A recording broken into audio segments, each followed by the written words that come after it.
Selamat datang di Jimmy Melali Channel. Sebelum lanjut nonton, jangan lupa subscribe ya. Bagi yang sudah subscribe, nggak usah subscribe lagi, cukup like dan komen saja. Terima kasih.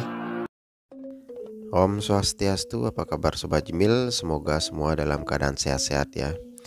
Kembali lagi bersama saya Jimmy Melali Channel. Jadi hari ini saya Melali mengajak Sobat Jimil ke suatu tempat, yaitu rumah Bali kuno ya. Jadi rumah Bali kuno ini terletak di Banjar Basangambu, Desa Manukaya, Kecamatan Tampak Siring, Kabupaten Gianyar, Bali ya. Nah ini kita sudah nyampe di parkir dari rumah Bali kuno ini.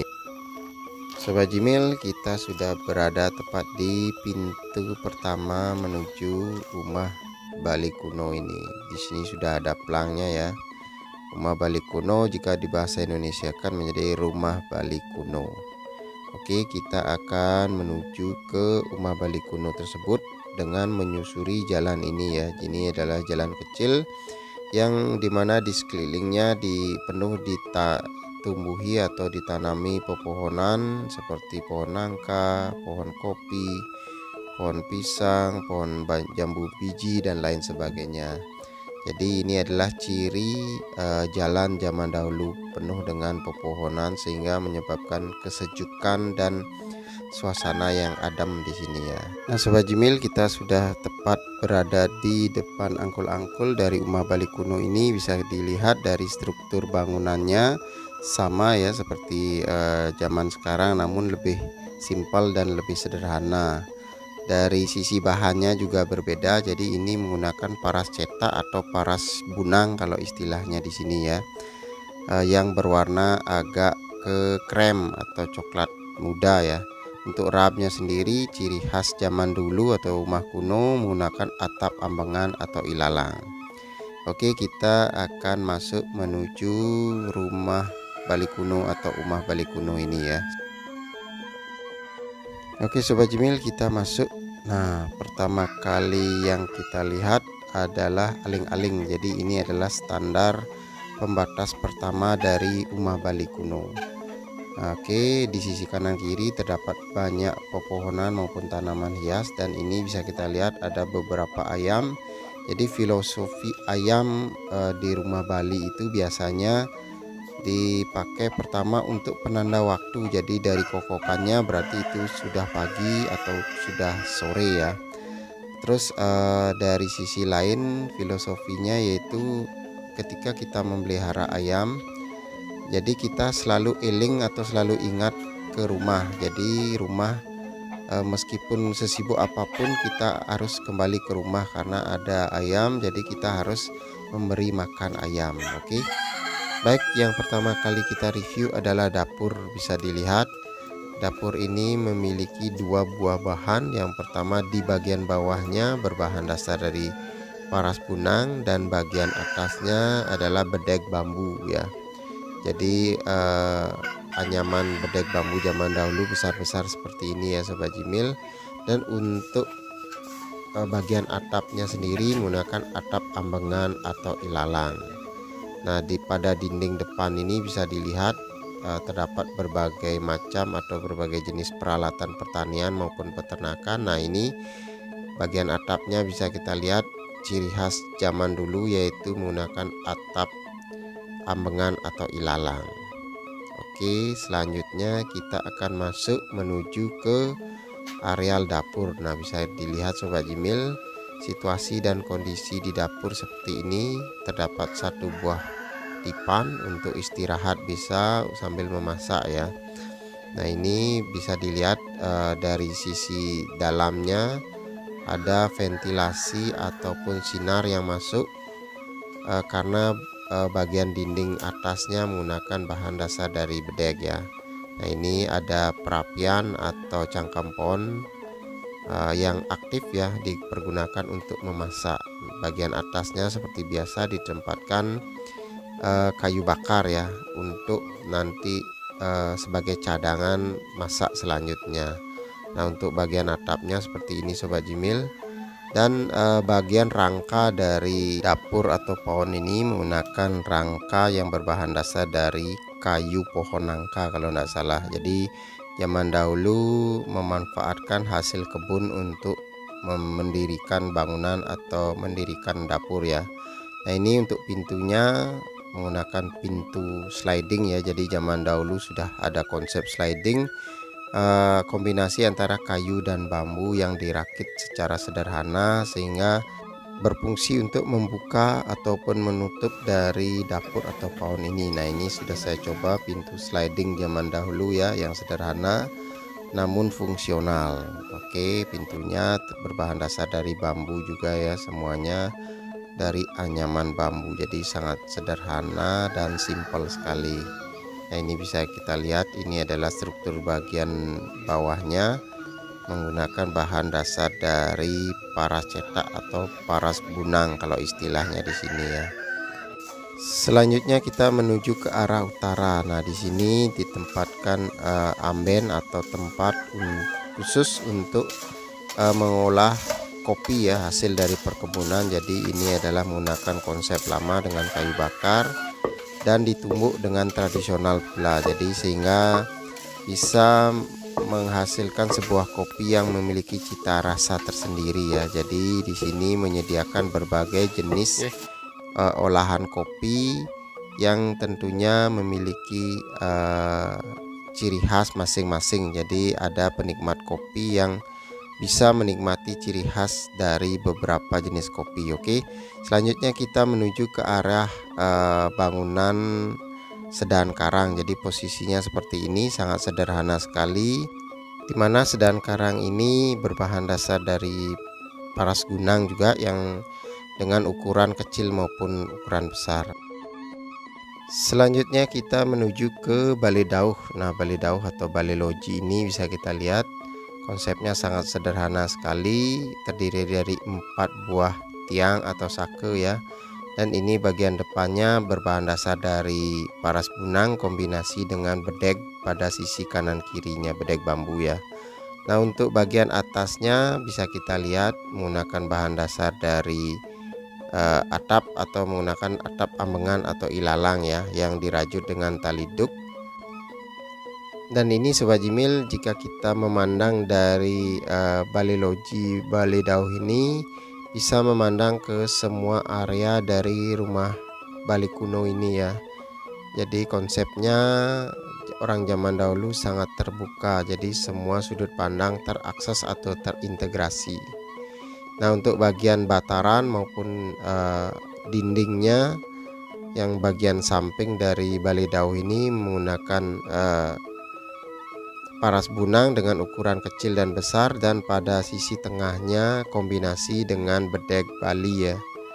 Nah ini kita menyusuri sisi timur dari balai dauh ini, bisa kita lihat kombinasi dindingnya menggunakan paras bunang dan bedeg ukuran besar seperti tadi. Terdapat juga 1 buah jendela dari bambu juga. Nah ini ada peninggalan berupa sepeda ontel zaman dahulu. Jadi sepeda ontel ini kebut di tahun 50-an sampai tahun 80-an ya. Jadi sangat bersejarah sekali sepeda seperti ini. Nah untuk bagian belakangnya semua berdinding menggunakan paras bunang tersebut. Nah di sisi utaranya terdapat sebuah balai, kalau sekarang difungsikan sebagai balai bengong ya. Nah ini balai ditempatkan berupa lesung untuk menumbuk padi. Jadi ini berbahan dasar dari kayu nangka juga, dan bagian atapnya menggunakan genteng ya.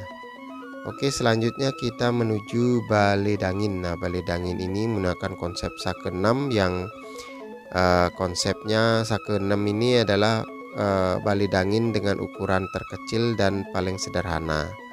Untuk balai dangin sendiri menggunakan sake-sakenya pementang menggunakan bahan dasar dari kayu, dan atapnya menggunakan atap ambengan atau ilalang. Oke, kita masuk ke areal balai dangin ini. Bisa kita lihat Sobat Jimil, untuk bataran maupun tangannya menggunakan paras bunang, dan untuk lantai dasarnya menggunakan tegel zaman dahulu saya lupa menanyakan tegel apa. Jadi ini tegel zaman tahun 40-an sampai tahun 80-an masih nih ya. Jadi ini pada saat mendirikan susah mencari material zaman dahulu. Nah, untuk dindingnya menggunakan paras bunang dengan ukuran kecil seperti bata ya. Nah, ini dipannya menggunakan bahan dasar dari bambu juga, dan di sudut ini juga menggunakan bahan dasar dari bambu. Jadi zaman dahulu kebanyakan menggunakan bahan bambu dan kayu ya. Nah, untuk atapnya sendiri menggunakan atap rajutan ambengan atau ilalang yang dirajut dengan tali duk ya.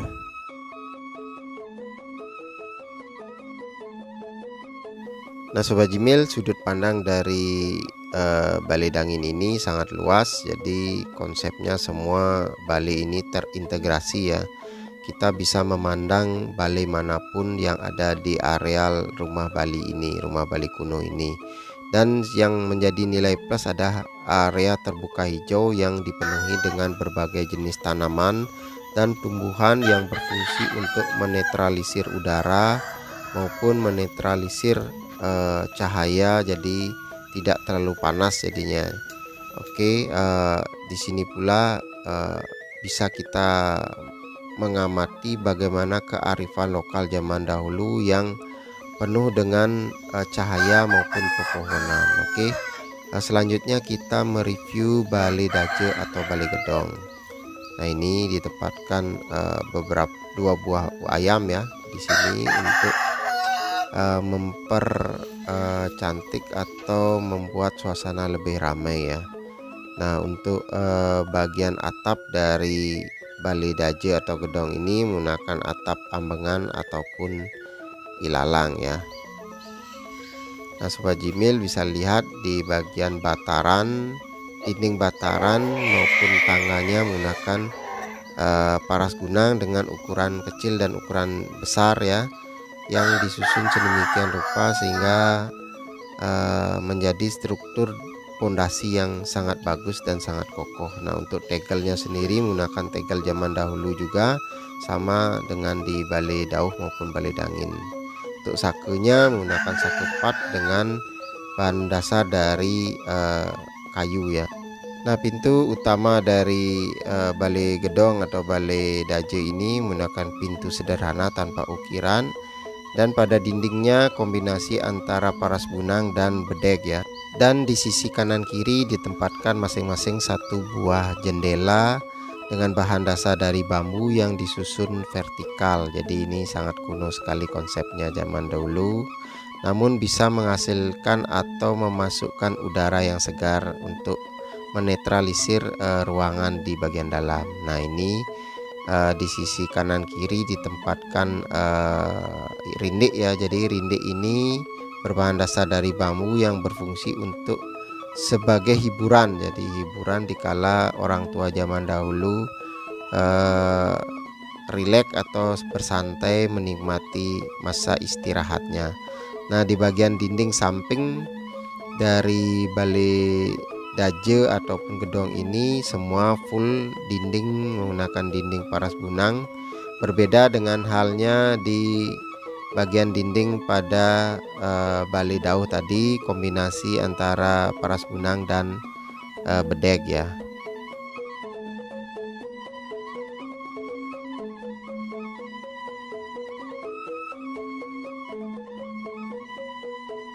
Selanjutnya kita menuju ke tempat peribadatan atau merajan. Jadi konsep merajan zaman dahulu sangat sederhana, yaitu terdiri dari 1 buah pelinggih padme ya, padme sari, dan pada tembok penyangkarnya juga tersusun dari paras bunang dengan ukuran yang kecil. Nah, ini pada lantainya menggunakan lantai tanah yang penuh ditumbuhi dengan rerumputan. Nah, ini konsep sederhana masa lalu ya.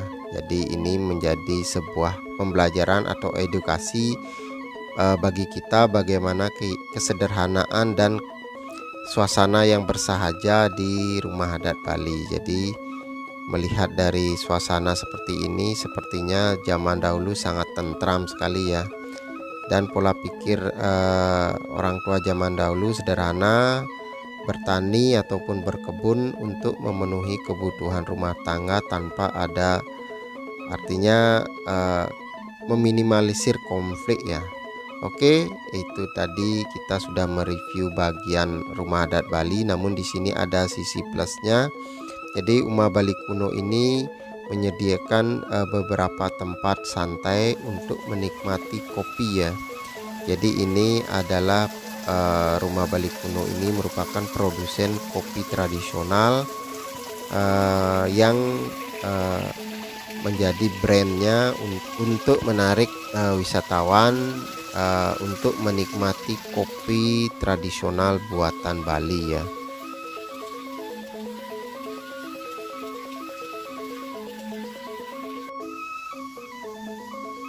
Oke Sobat Jimil, sembari kita menikmati situasi dan kondisi di bagian belakang dari Uma Balinguni ini, bisa saya sampaikan Sobat Jimil, berarti sudah berakhir pula acara review kita, acara melalui kita di Rumah Bali Kuno yang terletak di Banjarbasang Ambu, Desa Manukaya, Kecamatan Tampak Siring, Kabupaten Gianyar, Bali ini.